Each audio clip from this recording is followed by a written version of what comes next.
Happy holidays, everybody. Thank you for tuning in for my last week first vlog ever.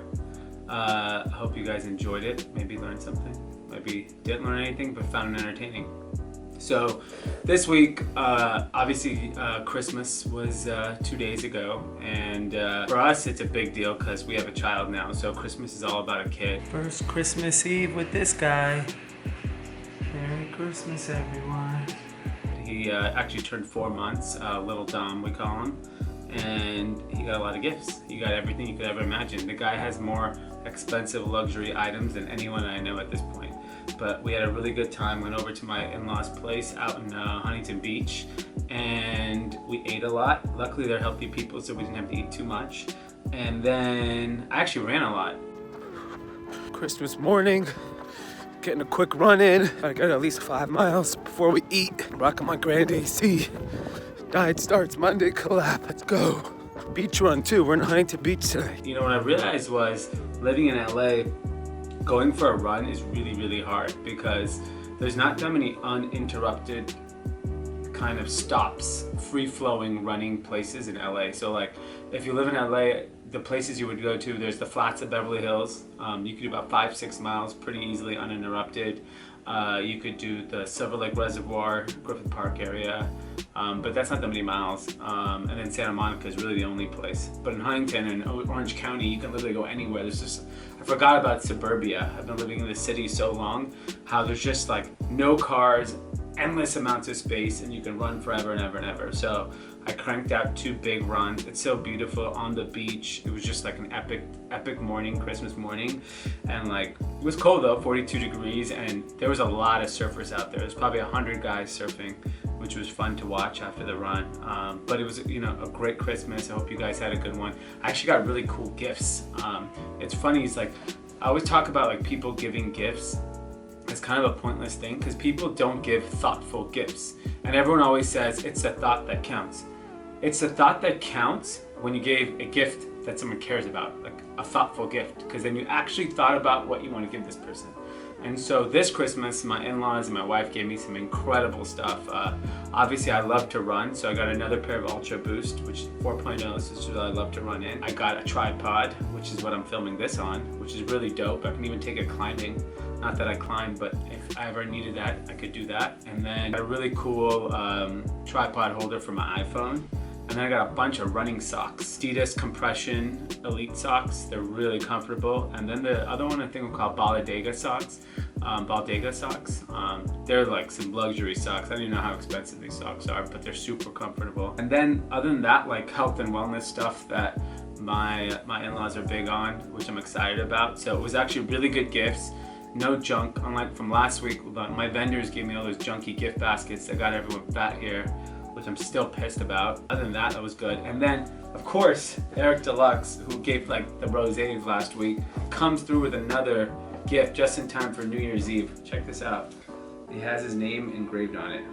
1942 New Year's Eve supplies from Eric Deluxe. I will be drinking this New Year's Eve. Don't worry, Eric.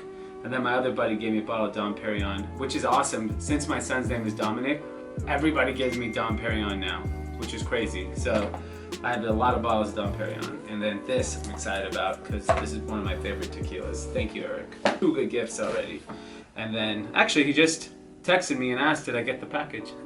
I did, Eric. Check it out today. So I'm excited about that. I think the biggest difference for me this last week is usually I'm rushing to get work done because we're leaving town. Probably for the last 12 years I haven't been in town, and I think only one of those years I've even been in the country.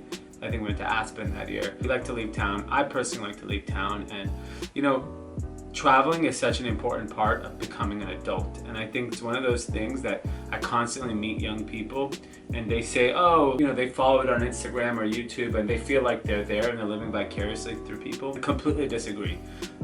In my entire 20s, anytime I had time, even until a year ago before I got married, my wife and I would just disappear any chance we could get, you know, go to Paris for the weekend, go to London, go to South America, Miami, Aspen, whatever, India, Asia. And I've had the privilege of traveling all over the world, and this is the time of the year that I would take 2 full weeks off, go see some new place I've never been. I think people miss the boat on traveling. I think it's such an important thing for young people, especially like people that love food and culture and taking pictures. It's such an incredible experience. I hate to hear that money is an excuse. If you watch your budget throughout the year and don't waste it on dumb things, you could be traveling and seeing the world as well. So I mean, you should not use, there's places you can go that are considered off season that are so inexpensive. Like you can go to Thailand on a budget. Like the flight $700-800, you can stay places for $7,500, get a group of friends together, rent a house, rent an Airbnb. So there should be no excuses. I'm spoiled now because I get to travel extremely well. So I will kind of show you when I travel, like all the cool hotels I've got to stay at. I think you should, if you're still watching this and you haven't booked a trip for New Year's, leave town. Go anywhere. Go somewhere interesting, and always go somewhere new. When you're older, you can go to Hawaii every year, you can go to Miami, whatever you want to do because you're comfortable and you're set in your way. When you're younger, you just need to leave town. This year we're not leaving town because we have a baby, and I'm actually so excited to stay home and enjoy LA, enjoy the weather, and enjoy spending time with my wife and my son. So we'll be home, so I hope to go on Instagram and see a ton of people traveling and experiencing cool things. All my friends are traveling, so they're in Asia, they're in Mexico, they're in South America, they're in Europe, they're all over, depending on what their hobbies are. If you ski, you like to surf, whatever. So go see the world, man. I mean, there's just too much exciting things going on to sit at home and watch YouTube, like right now. Other than that, the one thing I was thinking about in LA that I saw that now that I'm here and it's actually really quiet because there's no traffic, is usually I would walk places, and people always say nobody walks in LA, and that's 100% true. Nobody really walks in LA, and I can't put my finger on why nobody walks in LA. If you live in like urban LA, I'm saying downtown Hollywood, Silver Lake, West Hollywood, Santa Monica, Culver City, you should be able to walk to all your neighborhood spots pretty easily. Parking is so bad in LA anyways, so I don't understand why more and more people don't walk. Last week was one of my best friend's birthdays, Brian, and he so happens to own like the hottest restaurants in LA right now. He did his birthday at the Nice Guy. It's a place I eat at 3 times a week. It's my favorite restaurant, mainly because they have a ton of gluten-free, and almost the entire menu can be vegetarian, which is great for me because I'm vegetarian. And I walk to dinner in West Hollywood. We just don't drive. I like to walk whenever I can. Cold tonight, but walking to dinner, less than 2 miles, I feel comfortable walking. I live in West Hollywood. Super safe. As I say that, the fire engine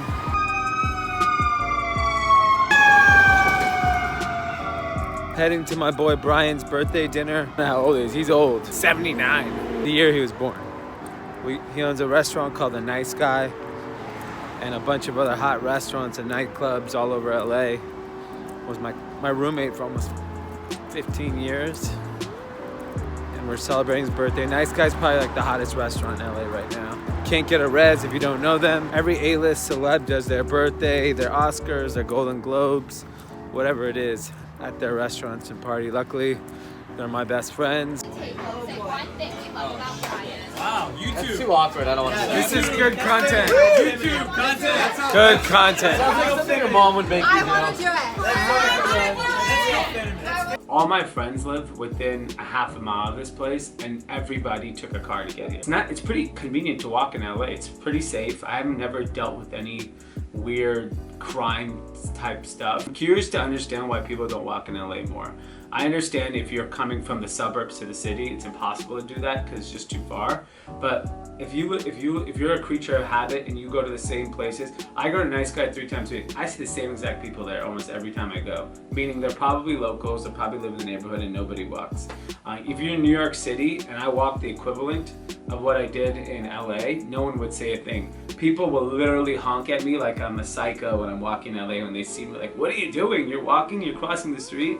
So I found that to be pretty interesting that people don't walk. I don't know, I'm curious. If you have any opinions on it, I'd love to hear why people don't walk. The other than that, Group Chat, our weekly YouTube show with Drama and I, is actually doing extremely well. We almost got 50,000 views on our last episode, which is pretty awesome. And what's even cooler is every morning I wake up to a bunch of texts of friends that binge watched him, and have learned something or really enjoyed it or were entertained.